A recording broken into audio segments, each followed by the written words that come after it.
ایک پرامن گاؤں میں ایان نام کا ایک نیک دل لڑکا رہتا تھا۔ وہ ہر کسی کی مدد کرتا اور جو کچھ بھی اس کے پاس ہوتا دوسروں کو دے دیتا۔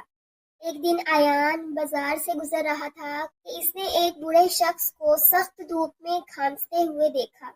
لوگ پاس سے گزر رہے تھے مگر کوئی اس کی مدد نہیں کر رہا تھا۔ ایان دوڑا، اس سے پانی پلایا اور اپنی واحد چیز ایک کھجور اسے دے دی۔ بوڑھے نے مسکرا کر کہا، اللہ تمہیں اس کا اجر دے بیٹا۔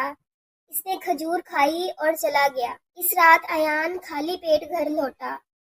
وہ بھوکا تھا مگر غمگین نہیں۔ سونے سے پہلے اس نے دعا کی، یا اللہ میں نے تیرے لیے دیا، تو بہترین رزق دینے والا ہے۔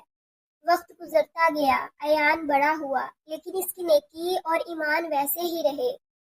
پھر ایک دن گاؤں میں قحط آ گیا، کھیت سوکھ گئے، لوگ فاقے کرنے لگے، مگر ایان کے گھر کے پیچھے اچانک ایک عجیب بات ہوئی۔ ایک کھجور کا درخت اگ آیا جو اونچا، مضبوط اور میٹھے پھلوں سے بھرا ہوا تھا۔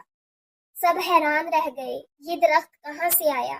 ایان مسکرایا اور بولا، شاید یہ اس کھجور کا صلہ ہے جو میں نے ایک دن اللہ کی رضا کے لیے دی تھی۔ سبق: جو کچھ بھی تم اللہ کے لیے دیتے ہو وہ کبھی ضائع نہیں ہوتا، اللہ اسے بہترین انداز میں واپس کرتا ہے۔